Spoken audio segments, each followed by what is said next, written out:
Vamos lá então, tá, gente? Abrindo aqui o nosso resumo da rodada, um oferecimento Estrela Bet, tá aí no chat o link para vocês se cadastrarem na Estrela Bet, vou colocar também na descrição do vídeo para todo mundo. Obrigado a galera da Estrela Bet que tá sempre com a gente aqui no nosso resumo da rodada, tá bom?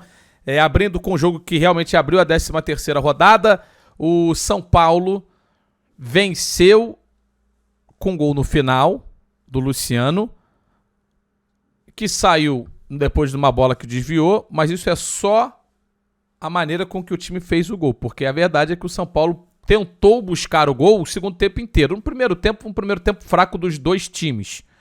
Mas no segundo tempo, acho que o primeiro tempo não vale nem tanta análise assim, porque tanto o São Paulo quanto o Fluminense ficaram numa posse de bola estéril e de pouca produtividade. A gente teve naquela bola do Arboleda, que ele estava em posição de impedimento, um lance mais perigoso que o Fábio fez uma defesaça. Mas fora isso, nem Fluminense, nem São Paulo, e uma outra bola que acho que é o Pablo Maia que chuta e toca na cabeça do Martinelli e que tira também da direção do gol. Ninguém conseguiu chutar, portanto, uma bola para que os goleiros defendessem no primeiro tempo. Então fica um primeiro tempo para se apagar, para se esquecer.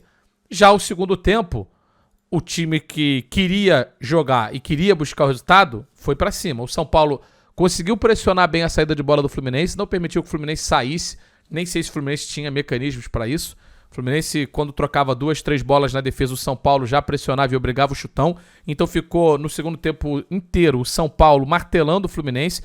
15 finalizações do São Paulo, a maioria fora do gol, especialmente no começo. São Paulo finalizava, chegava com o lateral, com o Patrick, chegava com outro, com o Juan e botava a bola para fora, mas chegava. Criava ali um mínimo perigo, mesmo que a bola não estivesse indo no gol. Enquanto o Fluminense só se defendia e chutava a bola pra frente. Só se defendia e chutava a bola pra frente.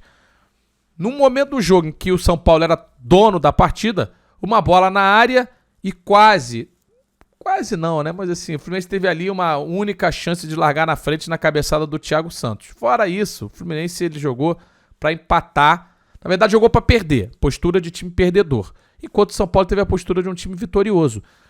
Tentou o tempo inteiro partir pra cima, e aí começou a buscar alternativas durante o jogo, botou já o Wellington Rato no começo do segundo tempo, que é um cara que dá uma dinâmica, eu acho, boa ali pelo lado direito, tem a canhota que traz pro meio, tenta cruzamentos.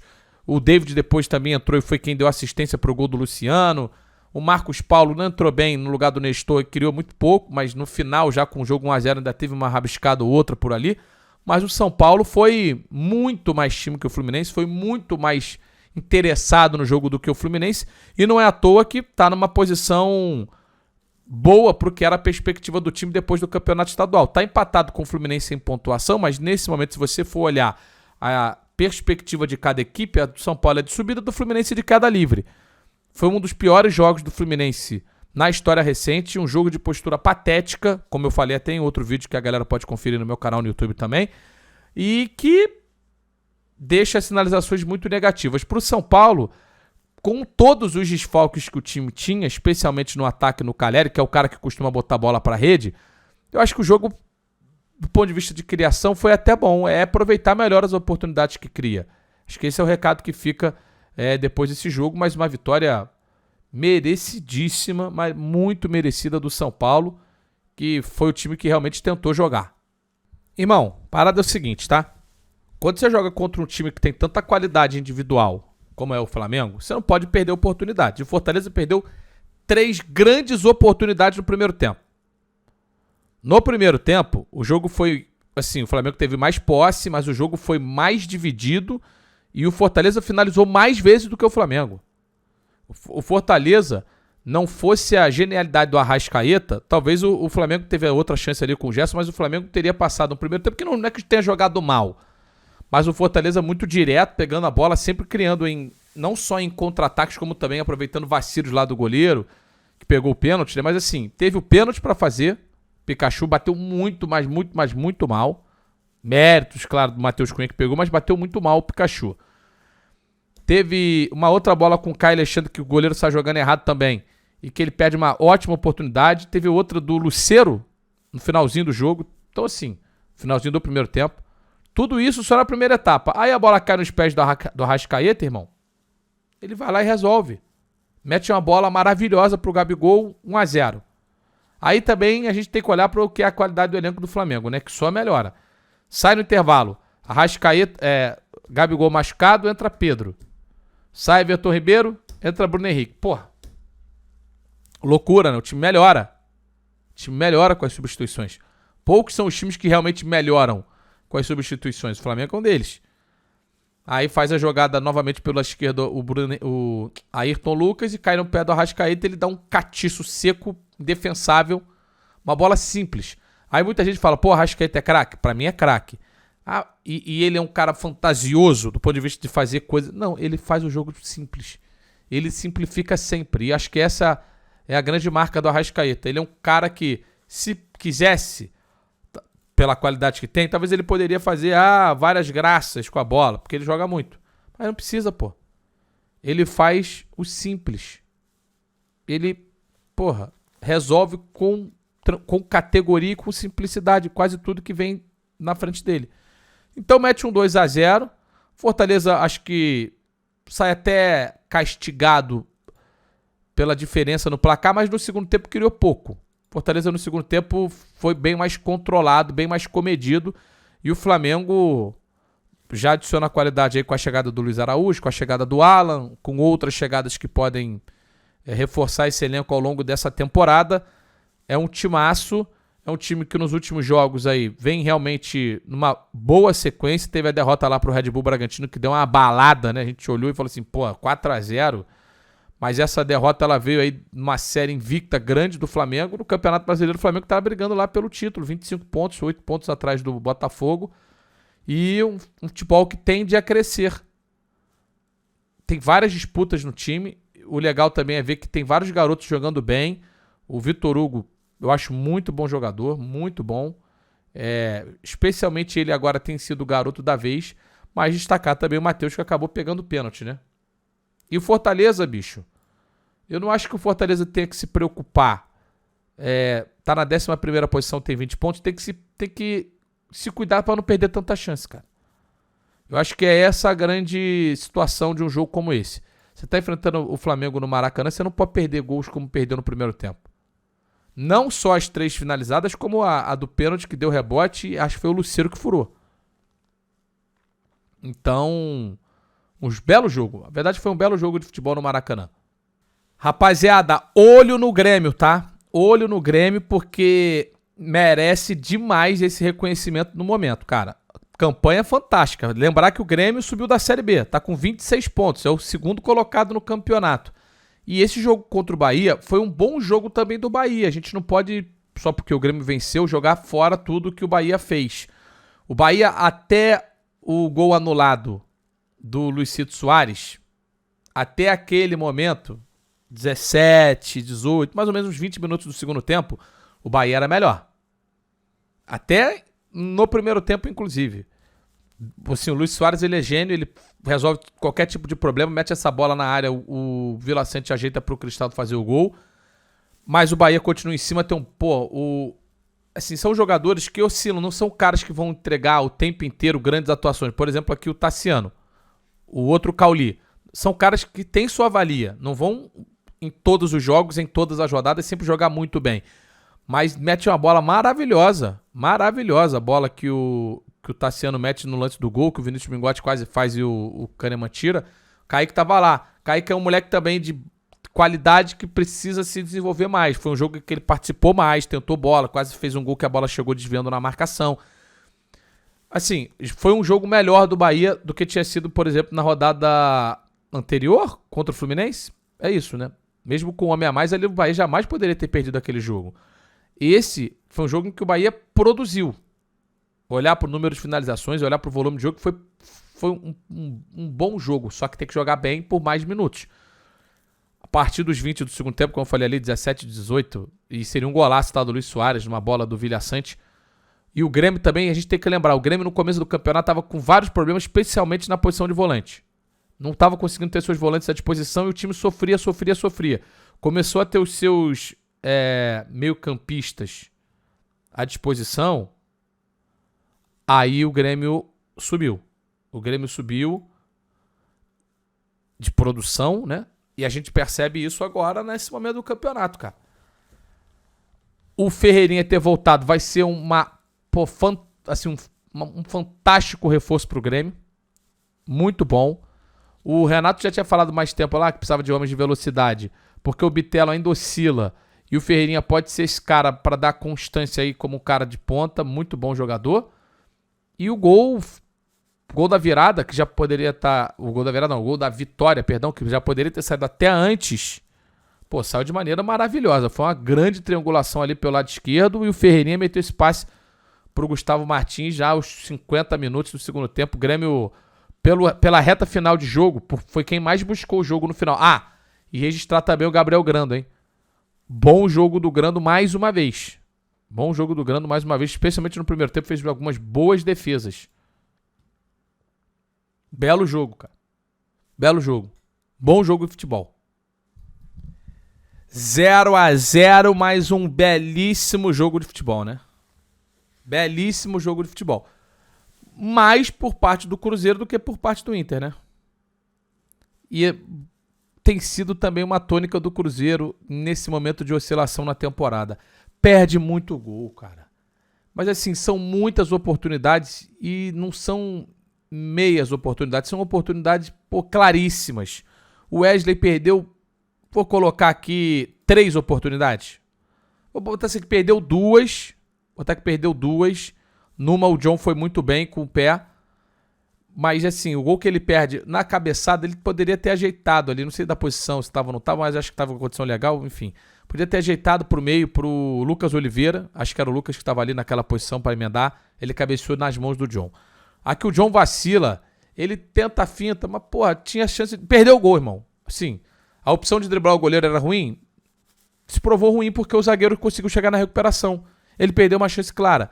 Depois, ele dá uma bola pro Stênio, ele dá atrasada essa bola. Era só tocar a bola rápido, cara. Demorou 2 anos pra tocar a bola. Ainda levou sorte e o Stênio perdeu mais um gol. Depois o Wesley de novo. Cara, muitas chances perdidas pelo time do Cruzeiro. Aí no segundo tempo, aí teve batida também do Vital, teve outra que foi o Stênio de novo, começo do segundo tempo. Pô, são muitas oportunidades desperdiçadas. E o Inter jogou, assim, o Inter tá num momento legal, né? O melhor momento, a gente pode dizer assim, da temporada pro Internacional, mas não foi um grande jogo, não. Olhando pro que fizeram os dois times, tivesse que ter um vencedor nesse jogo, pra mim o vencedor era o Cruzeiro. Lógico, depois que fica com um homem a mais, aí o Inter vem pra cima. O Inter no primeiro tempo teve uma jogada ali que foi a parede do Luiz Adriano, pro chute, salvo engano, do Johnny, e uma cabeçada também do Luiz Adriano. Fora isso, nada. Aí já no segundo tempo, exigiu mais do Rafael. Beleza, depois da expulsão, o Internacional passou a ser mais presente, poderia ter saído vencedor também. Mas no todo, eu acho que o jogo entregou, cara. No todo o jogo entregou e uma pena pro Cruzeiro nas oportunidades desperdiçadas. O Cruzeiro é o 12º colocado, só 18 pontos. E pro Inter, um pontinho também que acaba sendo pouco pelo momento do time, mas pelo que foi o primeiro tempo nem tanto. Então assim, foi um bom jogo, 0-0, de vez em quando a gente acha que todo 0-0 é ruim, e não foi o caso aqui não. Foi um jogo legal. Bom, gente, vamos lá, falar aqui de mais uma derrota do Corinthians, né? E é o seguinte, galera, a gente tá fazendo esse vídeo aqui junto com o Estrela Bet, tá? Tem na descrição do vídeo um link para vocês se cadastrarem. Sempre lembrando, quer deixar o seu bet? Vai com responsabilidade. Tu não é o monstrão que vai ficar milionário com isso. Vai lá, só para dar aquela adrenalizada, deixa o seu bet ali, sempre numa responsabilidade, ok? Resumindo aqui o que foi o jogo, a gente tem aqui uma diferença muito clara entre times bem treinados, né? Um é bem treinado, o Red Bull Bragantino, que até me surpreende, tá na posição que tá e pela sequência que tá. Venceu os últimos 3 jogos no campeonato, né? O time do Red Bull Bragantino venceu o Corinthians, venceu o Goiás e venceu o Flamengo em sequência. E me chama a atenção porque eu achei que o Pedro Caixinha demorou até para dar a identidade dele no time, mas agora o Red Bull Bragantino já é um time que consegue várias vezes, mas várias mesmo, durante os jogos, perder, pressionar e recuperar a bola no campo de ataque, sabe fazer aquele perde, pressiona muito bem e criar volume de oportunidades, isso tem se repetido nos últimos jogos. O gol foi um golaço, desde o passe do Capixaba até a peitada do Borbas, o passe do Ramires pro gol do Sacha. Foi um golaço, irmão, foi um golaço. E foi muito mais dono do primeiro tempo o time do Red Bull Bragantino. Poderia ter feito, se não criou outras grandíssimas oportunidades, mas criou mais oportunidades, rondou muito mais a grande área do Corinthians no primeiro tempo, saiu com 1-0. E começou assim o segundo tempo também. Melhor o time do Red Bull Bragantino. Aí, até tem um outro vídeo no canal que eu falava sobre a declaração do Roger Guedes, que foi muito no abafa, que o time vai desesperado pra frente. Cabeçada do Yuri Alberto, melhor chance do Corinthians até aquele momento do jogo. Depois tem uma outra bola que é tocada, eu acho que foi pro próprio Felipe Augusto que entrou no lugar do Yuri Alberto, ele bate pra fora. Chance do Roger Guedes. Numa que ele estava em posição de impedimento, estou na trave, mas teve uma outra chance também que ele toca assim fraco. Não sei ali da posição, mas... E o Corinthians até criou oportunidade. Acho que assim, no torcedor do Corinthians, tem que olhar e entender que o time nesse momento só vai mesmo nesse trancos e barrancos. Não vai na organização. Não é um Corinthians que, porra, faz um jogo, você envolve o adversário e cria oportunidade. Não. O Corinthians tá lá, empurra, vem com uma porrada de gente pro campo de ataque, sai metendo o garoto em campo, vai metendo o garoto em campo e de repente cria uma chance ou outra, vai naquela vontade. Tem sido isso o time do Corinthians. E é muito pouco, é preocupante. O Corinthians ocupa uma posição delicadíssima. Tá rondando a zona de rebaixamento e é muita pressão. O Luxemburgo falou na entrevista coletiva, não, tem muito campeonato. Pô, calma aí, cara. 13ª rodada, basicamente metade do campeonato aí. Vamos dizer metade? Vamos 2/5 do campeonato? Porra, meu irmão. Tá... A situação é complicada, bicho. É complicada. O trabalho do Luxemburgo não andou. Em 2 meses, 4 vitórias, 4 empates e 8 derrotas. Pouquíssimo futebol. Preocupante o futebol que o Corinthians joga. O cara fala assim, pô, é 1/3, é verdade, é isso aí, a gente tá com 13 rodadas, 1/3 do campeonato. 1/3 do campeonato. Então, mano,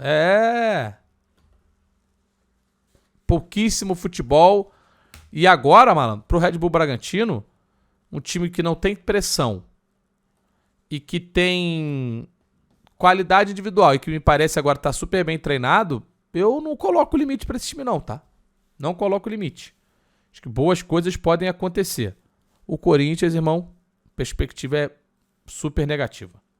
Cara, o América, eu tenho falado isso quase que desde o começo do campeonato, né, cara? Produz futebol, tá na zona de rebaixamento, é o vice-lanterna, é verdade. Tem só 9 pontos depois de 13 rodadas, é verdade. Mas é uma pena que o time só tenha 9 pontos. Porque o time consistentemente produz bons jogos. E esse que é o grande problema pro América. Porque uma hora, cara, você tem que pontuar, mesmo que você esteja jogando bem. Pode acontecer como aconteceu com o Fortaleza no ano passado. Você tá vivendo uma péssima fase, em pontuação, mas jogando bem, e de repente você começa a ganhar os pontos que você realmente merece. Porque nesse jogo aqui, o Atlético nos primeiros 20 e poucos minutos realmente dominou, né?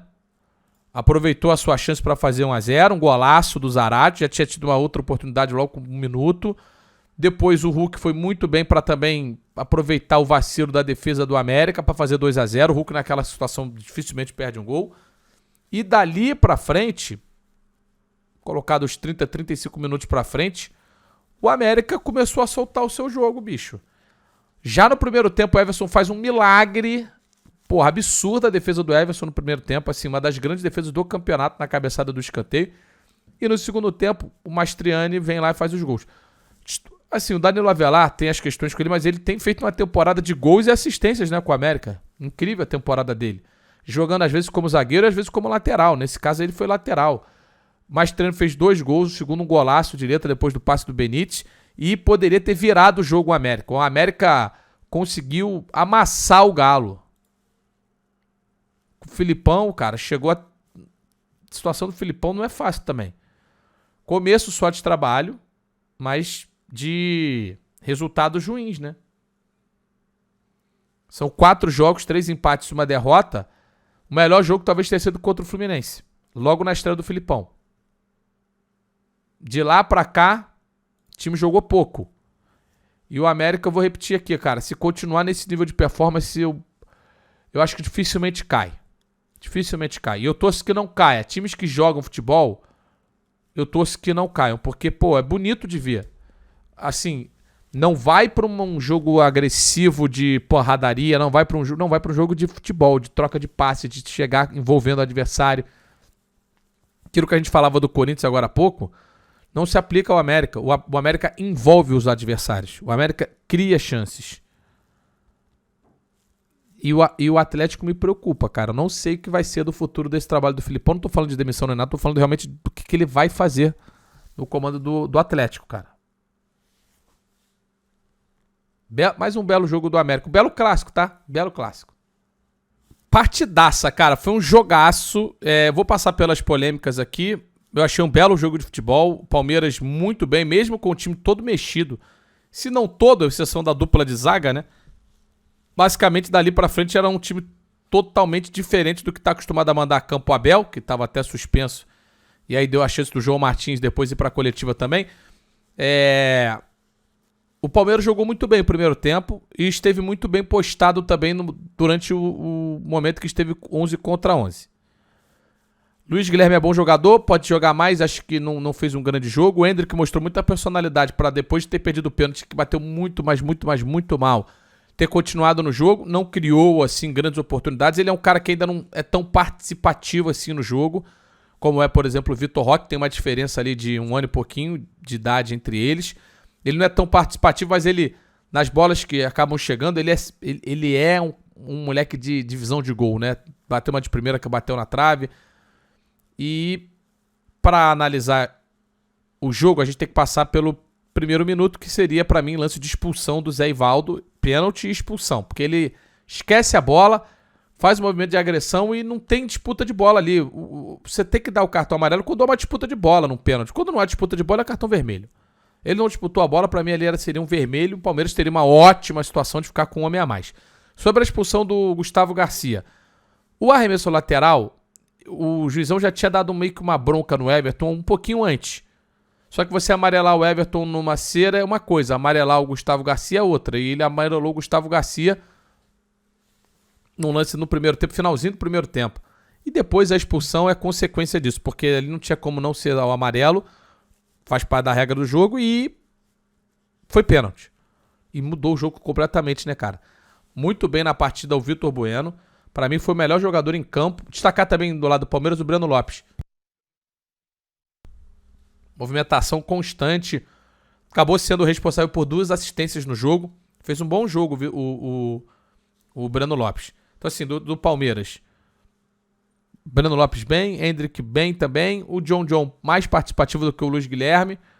E de resto, assim, não teve ninguém se destacando muito no jogo. Porque o jogo coletivo do Palmeiras foi muito bom. Agora, se a gente olhar para o time do Atlético, primeiro tempo muito abaixo. Muito abaixo. E um segundo tempo, depois do pênalti e da expulsão do homem a mais, de muito protagonismo do Vitor Bueno, não só para fazer o gol de pênalti, como para dar o passe chave no gol do Vitor Roque. Bateu uma falta depois que passou perto. E ele foi mesmo o cara que era o... Mesmo quando tava 2-0, ele era o cara que tentava, que buscava o jogo, que tava tentando os lances. Então, foi uma partidaça. Atlético mostrou muito poder de reação mais uma vez. E o Palmeiras tem a lamentar... o Palmeiras tem a lamentar questão de arbitragem. A lesão do Rony, que acabou depois com o Palmeiras ficando basicamente com 2 homens a menos em campo. Porque ele estava machucado, o Palmeiras não podia mais mexer. E sobre a polêmica da declaração do João Martins, eu fiz um vídeo, tem um vídeo aqui no canal falando só sobre isso, para quem quiser ver um vídeo mais longo sobre, tá? Belo jogo, um dos grandes jogos do campeonato, 2-2, partidaça, que a galera viu com a gente na Cazé TV também. Assim, o Atlético do Wesley me parece um Atlético melhor do que era o Atlético do Turra. Joga mais futebol. Não fez isso no primeiro tempo. Méritos do Palmeiras mesmo mexido. Mas a forma mais organizada de atacar me agrada mais. tá? De verdade. Do que faz o Wesley Carvalho, do que fazia do jeito do Turra. Turra era muita ligação, bola casquinhada. Depois que pegava a bola, atacava bem. Mas antes... assim, até ali era pouco. Eu gosto mais desse Atlético do Wesley do que vinha sendo o Atlético do Turra. Vamos lá? Cara, a verdade é que hoje a diferença é imensa entre Botafogo e Vasco. Imensa, assim. A única semelhança é que são duas SAFs. De resto, não tem nada. E o Tiquinho joga muita bola, irmão. A gente já tem falado sobre isso. Cada vídeo que a gente grava aqui fala do Botafogo, a gente fala do Tiquinho. Ele é muito mais do que só um finalizador. É por isso que ele é tão bom para esse time do Botafogo. É por isso que o Botafogo acaba sabendo usá-lo da melhor maneira, porque ele vem para negociar a bola e consegue botar pro Luiz Henrique, consegue botar essa bola pro Júnior Santos, aí também negocia muito jogada ali com o Eduardo. Eu gosto muito da dupla de volantes do Botafogo, Tietê e Marlon Freitas. Tudo isso a gente já destaca já há bastante tempo e tem sido a marca desse Botafogo líder do campeonato, irmão. Não dá pra achar que é só... Claro, agora a gente vai ter que esperar o que vai ser o trabalho do Caçapa, o que vai ser do Botafogo depois da saída do Luiz Castro. Mas até no discurso do Luiz Roberto, depois do apito final, ele fala: o Botafogo é maior do que só uma pessoa. Isso me parece muito óbvio. Lógico que ele, Luiz Castro, era uma peça central do trabalho do time, né? Era o treinador que estava fazendo esse time realmente líder do campeonato. Mas tem boas individualidades. O próprio Luiz Henrique é um moleque que precisava, né, de um conjunto legal, precisava de confiança, e aí faz uma tabelinha linda com o Tiquinho. O Botafogo tem hoje, dentro do que você olha do time, alternativas saindo do banco, o Segovinha, né? Moleque liso também, que dribla. Eu acho que o Danilo Barbosa, que faz ali a reserva no volante, eu achei ele um pouquinho mais rústico do que os dois que são titulares. Eu gosto muito do Marlon Freitas e do Tietê. Falei aqui antes, é ver também por quanto tempo o Botafogo vai perder aí o Rafael na lateral. Os dois zagueiros são ótimos e o goleiro é absurdo.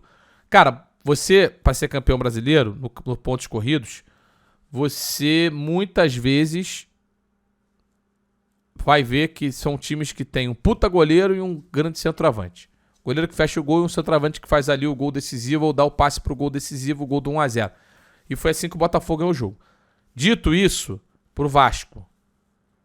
Olhando agora pro Vasco. Não dá pro Alex Teixeira perder a chance que perdeu. Teve méritos o Lucas Perry, obviamente, mas o chute foi péssimo, a escolha foi horrorosa, muito mal. O Zé Gabriel, num contra-ataque, começo de jogo, 0-0, 4 contra 3.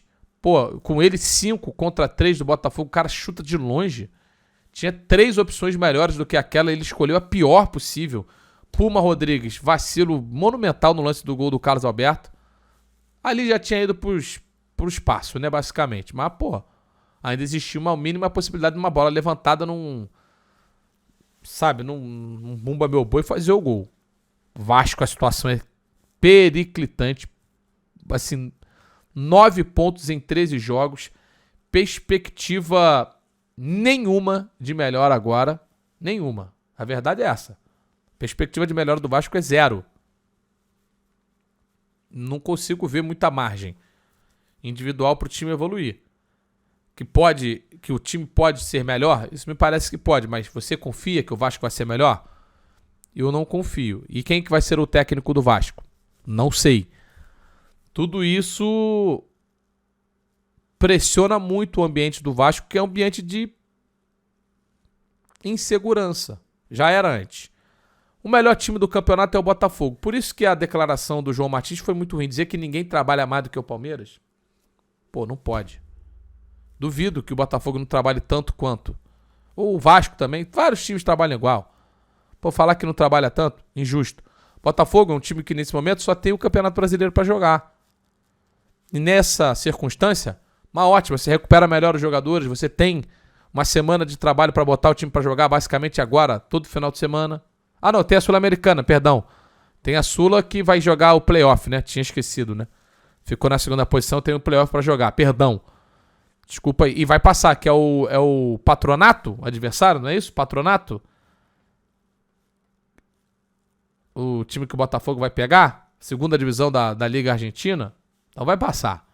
O Botafogo vai continuar tendo aí a Sul-Americana pra disputar. Mas nesse momento, enquanto não tiver o mata-mata da Sul-Americana, aí vai ter do Campeonato Brasileiro.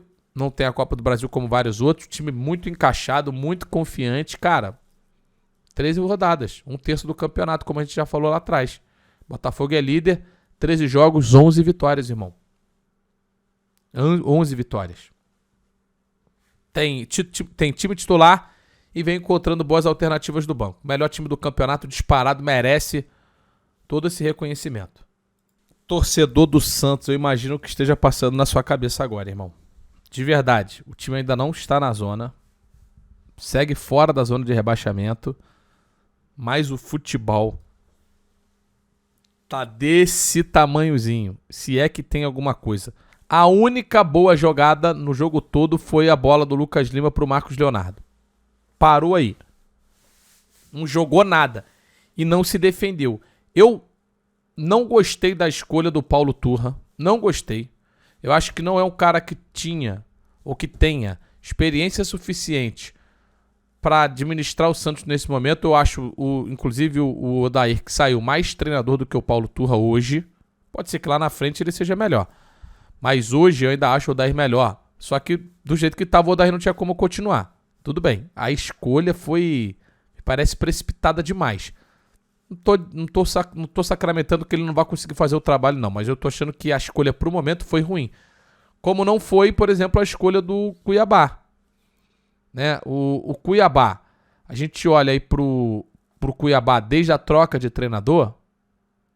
Até tinha perdido o jogo pro Vasco, né, na última rodada. Mas e aí o Antônio Oliveira chegou, o time é um time competitivo. Até olhando para as individualidades, não é um mau time não, cara.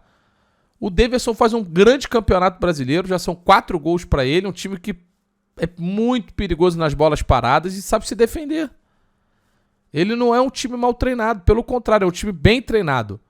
Que dentro das condições que ele tem, ele compete com todo mundo. Ele perdeu um jogo pro Fluminense para pegar a sequência. Ele perde um jogo pro Fluminense por 2-0, depois ganha do Cruzeiro, empata com o Coxa, ganha do Goiás, empata com o Corinthians, perdeu pro Botafogo, perdeu pro Vasco e agora vence do Santos. Então, é um time que vai pavimentando aí a sua permanência na Série A. Tá muito cedo, é verdade, lógico. Mas venceu por 3 e poderia ter vencido por mais.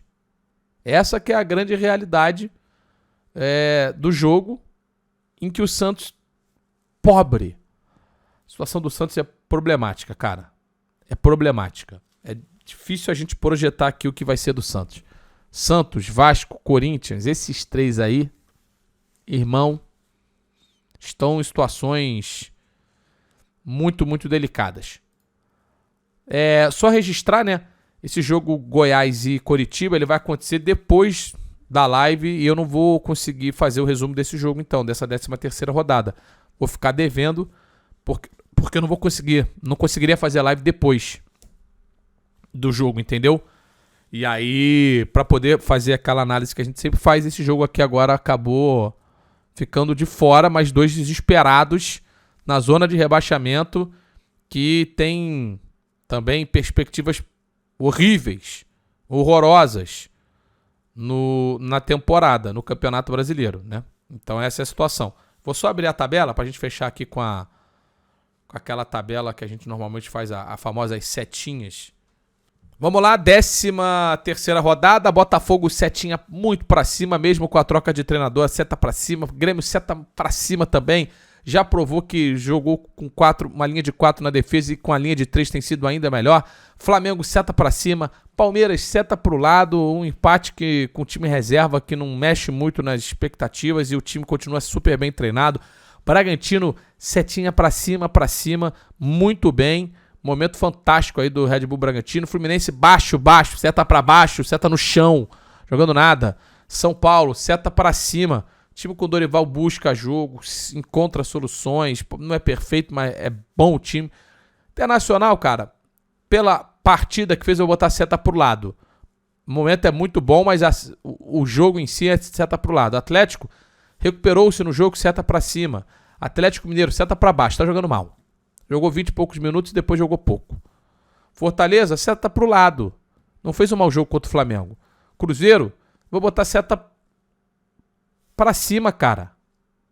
Na moral, o jogo que fez fora de casa, o Cruzeiro deveria ter vencido. Cuiabá seta pra cima, Santos pra baixo, baixo, Bahia seta pro lado, não fez um mau jogo contra o Grêmio, Corinthians seta pra baixo, baixo, Goiás não tem seta, Vasco pra baixo, baixo, América seta pra cima.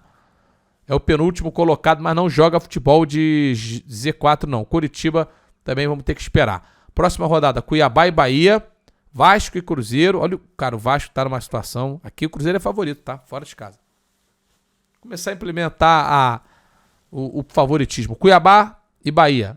Pra mim não tem favorito. Vasco e Cruzeiro. Cruzeiro favorito. Atlético e Corinthians. Galo favorito. Coritiba e América. Independentemente do que aconteça em Coritiba e Goiás, pra mim o América é favorito. Palmeiras e Flamengo. Não tem favorito, mesmo sendo na casa do Verdão.